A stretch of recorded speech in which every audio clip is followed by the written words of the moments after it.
السلام عليكم ورحمة الله وبركاته. ازيكم عاملين ايه؟ يا رب تكونوا بخير وفي اتم صحة واحسن حال.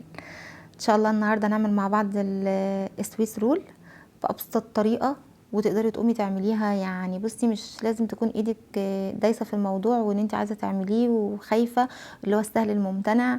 لا، هنعمله بطريقة سهلة قوي. وتقدري وبصي باقل الامكانيات وباقل الادوات هتلاقي نفسك عملتي سويس رول بطريقه سهله وسريعه، وبدون بقى تعقيد في التزيين ولا اي حاجه. يعني انا مزيناها اللي هي حاجه بسيطه جدا اللي انت تقدري تعمليه. بصوا بقى الشكل ده، الشكل النهائي بتاعه حلو قوي. هنبدا بقى كده في المكونات على طول. انا هو ده اللي انا هستعمله فقط، مفيش اي حاجه زياده عليها. بس الحكايه كلها اللي انا هزيد عليها دلوقتي اللي انا هوريه لكم اللي هو محسن الكيك الجل. انا بستعمل ماركه المتحده، ماركه حلوه قوي. وهنزود عليها معلقه الخل مع الحاجات دي.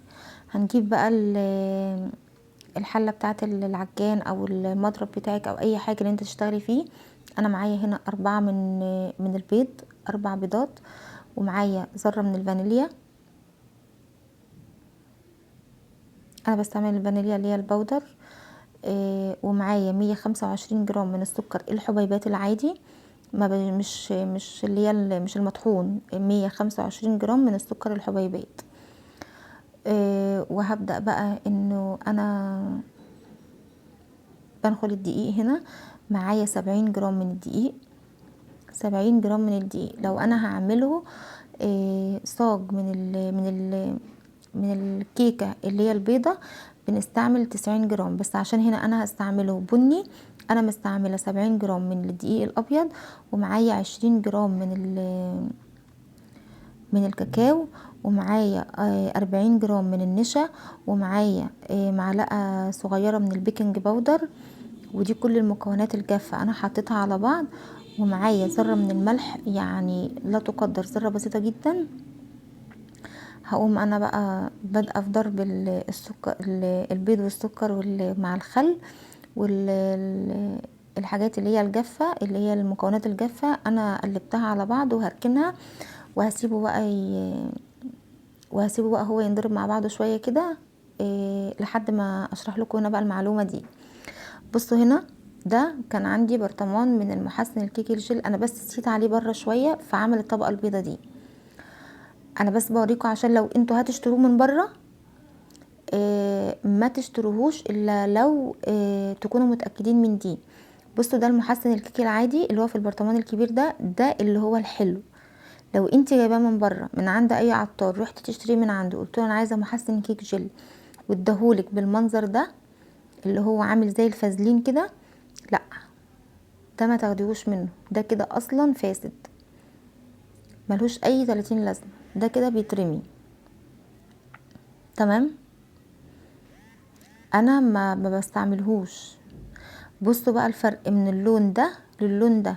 انت بتستعملي اللي هو شبه الفازلين الطبي اللي هو الفاتح قوي، اللي هو لون الابيض خالص، الابيض الشفاف. انا هنا طفيت الاضاءه تقريبا علشان اوريكم الاضاءه اكتر او اللون اكتر. بصوا، حتى هو انتوا لو بصيتوا في الجردل اللي هو في قلبيه شويه الصغيرين دول، هتلاقي الطبقه اللي تحت اصلا لونها غير الطبقه اللي فوق. انا كده ده انا مش هستعمله، انا هرميه بقى. حتى يعني هي الطبقه اللي تحتي كانت بسيطه خالص، فمش هقعد اكحت كل ده عشان يطلع لي حاجه بسيطه. فانا اوريكم الفرق ما بين اللونين. معايا بقى هنا 62 جرام من الميه، 62 جرام من الميه. ركزوا يا جماعه في المقادير لان الجرام بيفرق.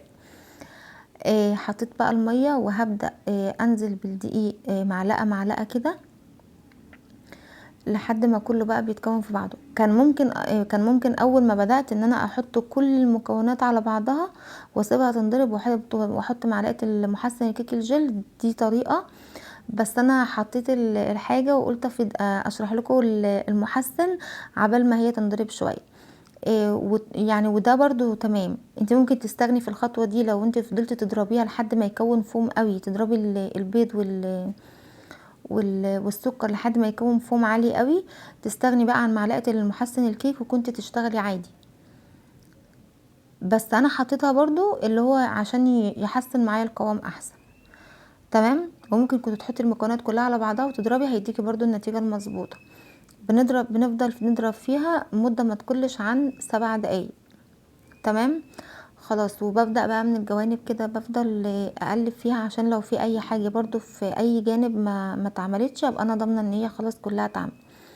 بجيب بقى انا الصاج اللي انا هشتغل فيه، وبقطع فيه ورقة زبدة على قد الصاج مظبوط بالظبط، يعني لا ازيد ولا اقل، بكون قطعها على القد. وعشان ما تتحركش معايا الصاج، بجيب بس يعني لحسة كده من العجين، وبقوم مثبته بيها الورق الزبدة ده في الارضية من تحت وخلاص. بنزل بقى كل الخليط اللي احنا ضربناه كده في قلب الصاج، وبساوي الوش معايا، يعني ببدأ كده اساوي الخليط ده كله معايا كده. تمام. هو كده بقى مظبوط معايا. بجيب فوطه واحطها على الرخامه، واخبط الصاج كده خبطتين عشان لو في اي فراغات هوا في النص تطلع. وادخله الفرن على درجه حراره 180، بيقعد بالظبط من 12 ل 15 دقيقه، وبيطلع زي الفل زي ما انتوا شايفينه كده. اول ما بيطلع من الفرن بقطع برده ورقه زبده على قد الصاج، واقوم فرداها على الوش بتاع الكيكه. الخطوه دي ليها حاجتين.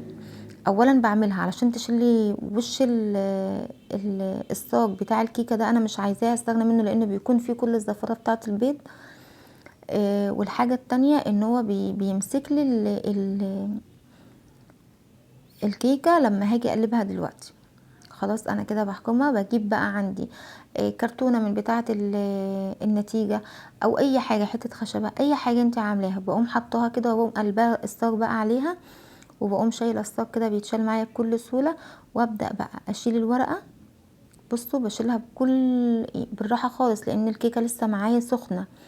انا ما استنيتش الكيكه تبرد خالص، انا اشتغلت فيها كده اول ما طلعت معايا من البوتاجاز. بصوا بسلك الورقه كويس بالراحه، بالظبط زي ما انتوا شايفين. بس ما بشيلهاش خالص، يعني انا بسلكها بس، وهرجع اسيبها زي ما هي تاني. تمام كده. هرجع بقى احطها تاني عليها، انا سلكتها وهرجع بقى اسيبها احطها عليها تاني، وارجع برضو انزلها في قلب الصاج. هقلب بقى الكيكه تاني في قلب الصاج، بالظبط زي ما انتم شايفين كده. هشيل بس الكرتونه، وهجيب بقى فوطه. خلاص انا كده تمام، سلكت الورقه من تحت ومن اللي فوق، انا حطيتها علشان تشد الوش بتاع الكيكه.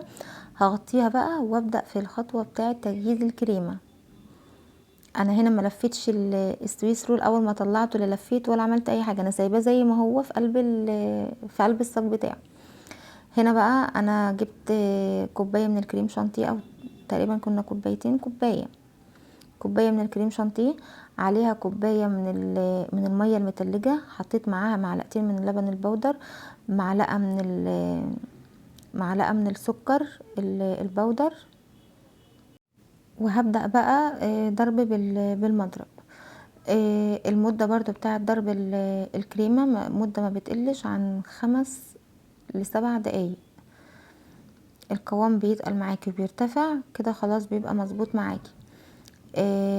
انا بكتفي بمعلقة السكر البودر اللي انا حطيتها، ما بحط السكر كتير، لان كفاية قوي عليها ان انا هحط لسه عليها الصوص من الشوكولاتة.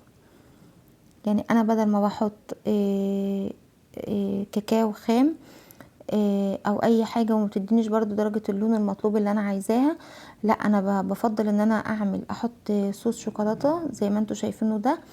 بس هو كان سخن معايا، فانا بديله تقليبه علشان ما ينزلش مع الكريمه فيخرز مني، او يسيح لي الكريمه. الحركه دي بتحسسك ان انت مديه شويه لموس الشوكولاته، يعني انت حاشيه الكيكه معاكي درجه قريبه من موس الشوكولاته. طبعا هو لو موس شوكولاته احنا هنزود الشوكولاته فيه اكتر من كده، بس هو بيديك يعني الطعم اللي هو قريب من موس الشوكولاته. خلاص بقى انا بديله تقليبه، لان ساعات المضرب بيضرب من فوق اللون لكن بيسيبها لي ابيض من تحت، فانا بديلها تقليبه كده وارجع اديها ضربه بالمضرب تاني. اتاكدوا ان اللون كله مختلط مع بعضه تمام كده. ده القوام اللي انا عايزاه. بصوا حلو قوي. خلاص كده انا هركنه بقى على جنب، ونبدا في الخطوه دي. انا هنا قلبت الصينيه تاني، شلت الصاج،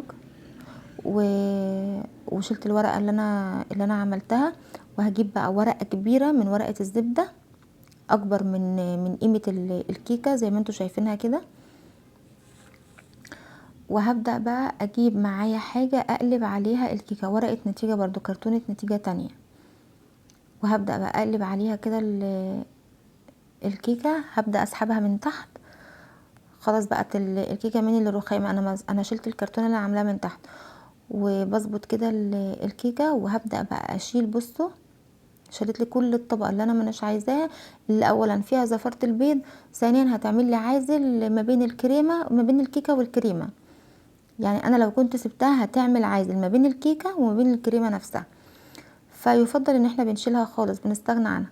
ابدا بقى الاطراف اللي هي العاليه دي، او اللي هي الجوانب دي، لو هي عاليه انا ببدا اشيلها كده بالسكينه او بفركها بايديا لانها طريه جدا، انت لسه عاملاها فهتتشال معاكي بكل سهوله. خلاص بقى انا هنا كده خلصت وتمام. هنبدا بقى احط الكريمه بتاعتي في كيس حلواني او كيس من بتاع التلاجة، يعني ما توقفيش حالك على حاجة. لو انت ما عندكيش كيس الحلواني ده، في كيس من بتاع التلاجة، وتبدأي بقى اللي هو احط كل الكريمة اللي انا عايزاها، وما تزوديش كريمة قوي، يعني دوبك كده اللي هو يكون فيها طبقة كريمة من جوه. هبدأ بقى اسوي كل الجوانب دي بحيث ان هي تكون كلها متساوية، ما يكونش فيها جنب اعلى من التاني. بالظبط كده بالسكينه كده، او لو ما عندكش السكينه الكبيره اللي هي الطرنش دي، انت ممكن تستعملي اللي هي الاسباتولا عادي وتفردي بيها. ممكن تستعملي طبق من بتاع الفويل، الاطباق الفويل اللي احنا بنستعملها للاكلات والحاجات دي، ممكن تكسري حته وتستعملي بيها اي حاجه. المهم بقى هنا الحشوه دي، ممكن لو انت عندك، لو في فراوله موجوده الفراوله تحشيها فراوله، عاوزه تحشيها مكسرات تحشيها مكسرات. انا حشيها هنا بحشوه سبرينكل، اللي هو الكريسبي، اللي هو الكريسبي الشوكولاته. وهبدا بقى الف الكيكه دي او السويس رول، هبدا الف واحده واحده، ما تضغطيش عليها بايدك. انت كل الحكايه ان انت بتلفي، انت بس بتتني الورقه وبتلفي كده بالورقه، انت ماشيه بالورقه فقط، ما تضغطيش عليها. لو ضغطتي عليها بايدك هتتكسر منك. بصوا بقى مفيش اسهل من كده، في ثانيه كانت اتعملت. اهم حاجه ان انت ما تضغطيش عليها بايدك، لفي بالورقه. هنا بقى هجيب معايا هنا اي حاجه بقى تكون اللي هي يعني زي دي كده، القطاعه دي بتاعه الخضار واللحمه والحاجات دي، بجيبها وبمسك الورقه، اشد الورقه من تحت واضغط هي من فوق، بحيث ان هي تخرج لي كل الهواء اللي في قلب السويس رول وكل الفراغات اللي في السويس رول. بصوا من شده ان انا بشدها جامد الورقه اتقطعت معايا. بصوا اضغطي فيها جامد، اللي هو يعني بكل قوتك كده، بس برضو بالراحه، لا تضغطي على الكيكه ولا تضغطي على الورقه، وزي ما انتوا شفتوني هي اتقطعت مني. بس اهم حاجه ان انتوا تشدوها قوي لدرجه ان هي تخرج كل الهواء الموجود. خلاص بقى انا كده قفلتها من الجوانب، هحطها على القطاعه دي وهحطها في قلب الفريزر تجمد شويه. إيه، مش عايزاها اللي هي تجمد قوي تتلج عادي، يعني انا ما كنتش بحطها تجمد قوي تتلج، انا كنت بس بحطها اللي هي تتماسك معايا، لا اكتر ولا اقل. يعني انا لا حطيتها من بالليل للصبح ولا اي حاجه من الكلام ده، انا كل ده شغاله في نفس اليوم. وكان في نفس اليوم ده كمان كنت بعمل معاها تورتايه، يعني كان كله مع بعضه. فهنا بقى بقيه الكريمه اللي معايا انا خدتها، وهبدا بقى افردها على كل الجوانب كده، من فوق ومن الجوانب ومن كل حته. هي بقيه الكريمه صراحه يعني انا كنت مستعمله شويه حطيتها مع من جوه، والباقي انا عملت كريمه تانية وعملت بقى التورتايه ورجعت دلت بقى معايا. فالمهم ان انا حاولت اظبط الدنيا على قد ما اقدر بالكريمه دي. ببدا بقى اظبط كل الجوانب كده، اجيب بقى اللمه اللي فيها كتير اجيبها على اللمه البسيطه، وابدا اظبطها كده بالاسباتولا الصغيره دي معايا. وهقول لكم بقى هنعمل ايه تاني دلوقتي، بس على قد ما بقدر بحاول اظبط كل الجوانب. بصوا بقى هنا خلاص انا جبت من الجنب ده للجنب ده، والمهم ان انا ظبطتها. دي معايا بقى الورقه اللي هي بتاعه الجلاد بتاع الكتب بتاع ولادنا، او ورقه جلاد انت بتجيبيها من المكتبه، بتقولها عايزه ورقه جلاد، اي حاجه، المهم ان هي يكون بتنتني معاكي، وفي نفس الوقت بتكون سهله ان انت تسحبي بيها الكريمه زي ما انت شايفه كده. بفضل اسحب كده من الجانب ده للجانب ده لحد ما احس ان هي خلاص، بصوا بقت متساويه معايا جدا. هي بس الفكره كلها ان وانتي بتسحبي بالورقه دي او بالمشمع او باللي هو الجلاد ده، حاولي تخلي ايدك تكون خفيفه شويه وانتي بتسحبي، يعني اللي هو ما تقليش ايدك، لا خففي ايدك على قد ما تقدري، انت يا دوبك بس بتسحبي عشان تساوي. خلاص بقى انا كده سويتها وبقت مظبوطه معايا. ظبطت بس الاطراف كده، اللي انا دريت بس الكريمه الزياده حطيتها على الاطراف، حطيتها في الفريزر تجمد شويه. يعني انا اللقطه دي مش عارفه اتحذفت ازاي، بس انا حطيتها في الفريزر تجمد شويه، مش الجمدان برضو اللي هو اللي بالك فيه، انا بس حطيتها تتماسك معايا. وبعد كده طلعتها حطيتها على شبكه، وكان معايا صوص شوكولاته. انا طبعا كل مره بقول لكم 2 ل1، يعني الشوكولاته معايا انا حاطه 400 جرام من الشوكولاته، حاطه عليها 200 جرام من اللبن، وبحطها تدوب كله في بعضه كده، وبدوبها بيكون معايا مظبوطه جدا، وبسيحها بقى وبقوم صباها على السويس رول او على التورت. انا هنا نقلتها من على الشبكه، حطيتها على صينيه، واحطها برضو في قلب التلاجة تجمد شويه او تتماسك حبتين. خلاص بقى انا يعني اتمسكت الشوكولاته اتمسكت معايا. انا جبت هنا نوتيلا، انا بستعمل ماركه سما حلوه قوي. وبدات حطيتها في كيس حلواني وفتحها فتحه صغيره، وبدات اروح عليها كده خطوط داير ما يدور وتروح. حبيت اخليها تكون اقتصاديه او ما اكونش مزوقاها، عشان ما تكونش فيها يعني اللي هو يكون فيها انت عملتيها بتزويق وكده. لا، انت ممكن تزوقيها حاجات زي دي، وممكن تستغني خالص عن التزويق وتخليها خطوط كده، وهتطلع معاكي شكلها تحفه جدا، وفي الاخر هتلاقي شكلها هوريكي شكلها معانا في الاخر عامله ازاي.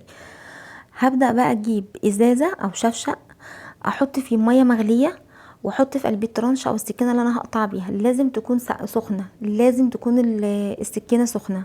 وابدا بقى اول حاجه هقطعها هي الجوانب. انا خلاص قطعت الجوانب معايا، بتكون يعني حاجه صغيره جدا. بصوا انا هنا اللي هي السكينه لسعتني من سخونيتها، لسعتني. بقطع بقى، بصوا علشان تطلع لك لا الشوكولاته نازله معاكي ولا اي حاجه. السكينه لما بتكون سخنه معاكي ومبلوله في الميه وسخنه معاكي، بتطلع لك التقطيعه مظبوطه، لا بتلاقي في فروله في قلب الكيكه. ولو هي جامده معاكي وسقعه معاكي جامد، بتقطعها لك بسهوله. وفي نفس الوقت ما بتلاقيش لا شوكولاته نازله على الكريمه، ولا شكلها مبوخ ولا اي حاجه. ببدأ بقى اخد مقاس عقلة الصبع او عقلة ونص من الصبع، بصوا، او عقلتين كمان. يعني التقطيعة دي على حسب ما انتوا حابينها.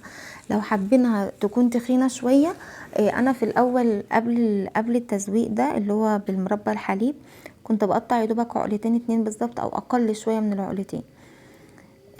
بس عندي بقى دي علشان خاطر انا كنت حاطه عليها المربى الحليب، فانا قطعت التقطيعه الكبيره اللي تقطع معايا علشان خاطر يعني تطلع التزويقه دي اللي هي القلب اللي في النص ده.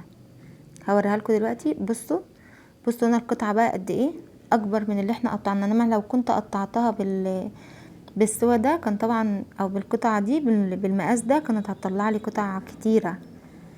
المهم احنا في الاخر هنشوف هي طلعت معانا كام قطعه. بصوا هنا بقى برضو القطعة ما شاء الله كبيرة حلوة. تمام. برضو برجع احط السكينة او الترانشة اللي معايا دي، بحطها في قلب المية السخنة، وبرجع اقطع بيها. كل قطعة لازم اقطعها، لازم تكون السكينة سخنة. بشيلها بقى وبحطها على الحاجة اللي احنا هنقدم عليها، او اي حاجة، المهم ان انا بشيلها من مكانها. دي بقى كانت اخر قطعة معايا، اللهم بارك القطعة مليانة يعني.